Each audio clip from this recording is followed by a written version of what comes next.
Hi, I'm Sharon Bill. Welcome to my Theory Tuition series where I'm working with you step by step through each of the ABRSM Theory grades. There are lots of resources available to help you on my website. If you go to sharonbill.com, you'll find some free PDF information sheets and you can download those in US letter or A4 and they accompany each step of this series. You'll find a page there with links to all of my YouTube video tutorials, and you can also access information about the books that I have available.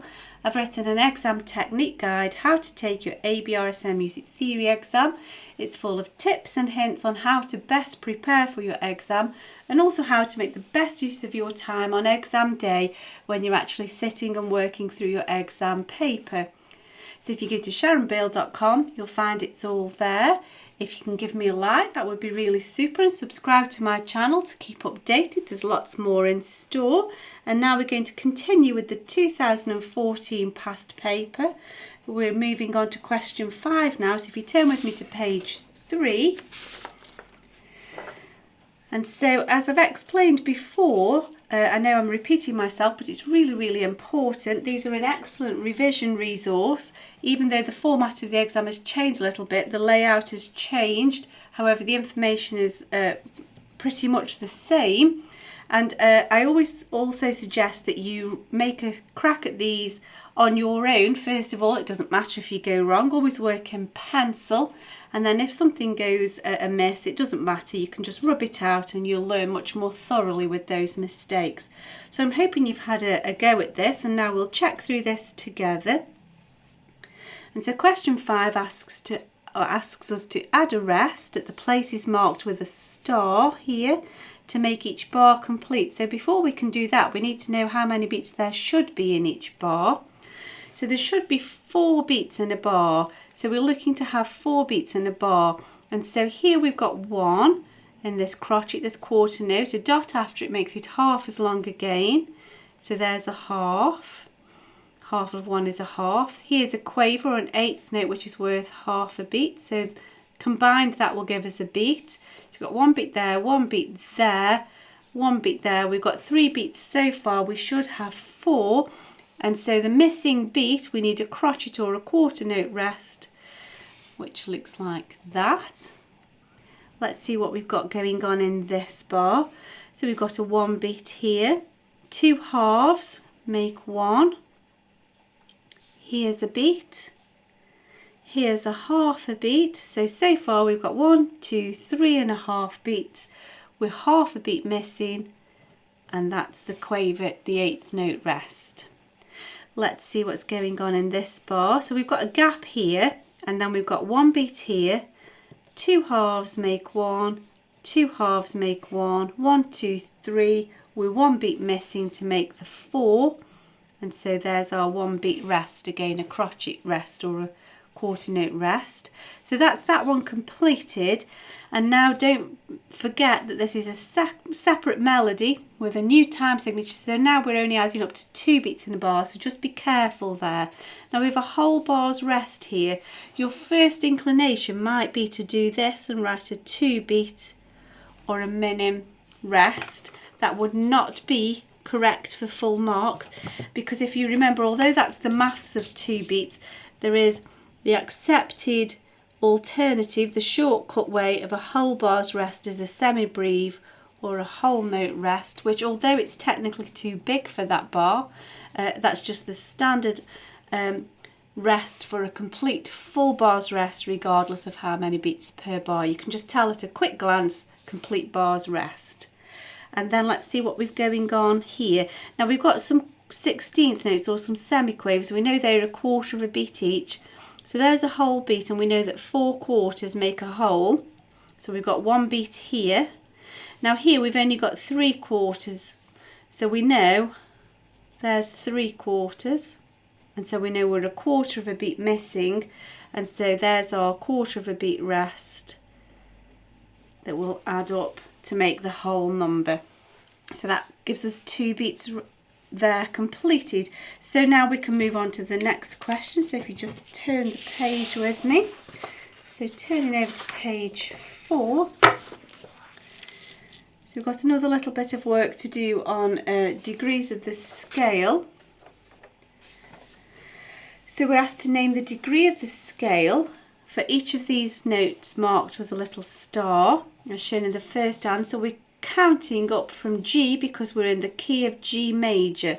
And so there's a number of ways you can do this. You can either think, well, here's G, every good, G is 1, and so the next door note up is 2, that's a second. You can double check that, however. So if I just sketch out the steps of the scale, G, A, B, C, D, E, F, G. Of course it's F sharp, but your key signature will take care of that, so we don't need to worry about that. So G is the first step of the scale, 2, 3, 4, 5, 6, 7, 8. And so we can see that A is the second, and so we can double check it that way. So here we're counting from G, 1, 2, 3, 4, that's a fourth. And we can double check that C is the fourth, F, A, C, that's correct. So let's carry on, counting from G, 1, we're counting line, space, and so on, stepping up this ladder system of the stave. 1, 2, 3, 4, 5, 6, 7. The one thing you've got to be careful about is to count the G as 1. It's easy when you're just counting up the stave to forget to count G as 1, and then you'll end up a degree out. So F is the 7th, that's correct. Of course it's F sharp, but your key signature's done all the work, and we've just described the degree of the scale there. So here, one above F is G, and there we've gone a full octave, so we can either call that an octave, an eighth, or you could even call it a first. It's all the same principle, we just come round and start it all again. So here we go, next one, G, A, B, 1, 2, 3, B is the third, that's correct. Carrying on, counting from G is 1, 2, 3, 4, 5, that's a fifth, and every good boy deserves is the fifth, so there we go, that's correct. Here we have G to A, 1 to 2, that's a second, and actually we can double check that here because they've already given us that. So we can see they've already given us that answer, so we can just double check that there, and we can see that A is the second. So here we go, let's carry on. So G is the first, 1, 2, 3, 4, 5, 6, and we've gone to F, A, C, E, which we can see is the sixth. So that's that done. And then here we're on a G, so we can either call that the first, the eighth, or the octave, either way. And that's that part of that question complete. Now we need to draw a circle around the longest note in the melody. So glancing through, this last note is a 2-beat note. That's the longest. Let's have a look at the next question.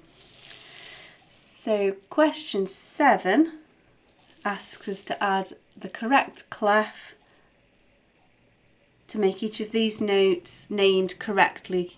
So here, for this to be a D, this needs to be the treble clef. If you think there's middle C, one up from C is D, so that would have to be treble.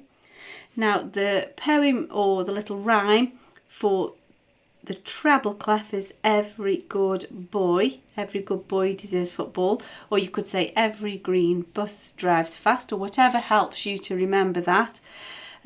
So that needs to be in the treble clef. If it was the bass clef, it would be good boys deserve. It would be a D flat, so that's not correct. It needs to be treble. So now this one is a little below the system where we start that little poem, and we know in the bass clef it's good boys deserve football always. There's your G. So a step below G is F, so that must be the bass clef. Otherwise it'd be a D in the treble clef, as we can see here. So that must be in the bass clef. Now the spaces in the treble clef spell face, F-A-C-E. So for this to be an F sharp, it needs to be in the treble clef. And then here we can see that's a B flat on the middle line in the treble clef, so it can't be a D in the treble clef, and we can confirm that because we know in the bass clef it's good boys deserve. There we go. Middle C, one below D, so that would have to be the treble clef. So for this to be a G, again we're outside of the system that's got those little rhymes, but we can work out if the treble clef lines are every good boy deserves football. If the top line is F, one above F is G, so that must be the treble clef. If it was the bass clef, that would be the B below middle C, so that wouldn't work out, so we know that's the treble clef. Now we've just seen that the spaces spell face, so in the treble clef F-A-C, so for that to be a C sharp we need a treble clef, and then it can't be an E in the treble clef, we've just decided that's a C in the treble clef, so it has to be bass clef, all cows eat, that's correct, all cows eat grass for the spaces, will help us to figure that out. So again, we know that this is all cows eat grass in the bass clef, so that must be bass clef for that to be an A. Otherwise, in the treble clef, that would be an F, where the space is spelled face. So all cows eat grass, and again, that gives us this answer. All cows eat grass in the bass clef, that's a G. And so we are done. There we go. I hope that's helped you to figure those questions out. If you can give me a like, that would be really fab. Please do subscribe to my channel to keep updated. Please do visit sharonbill.com and make use of all of the resource and information that's available to help you there. Thanks for watching, and I'll see you next time. Bye.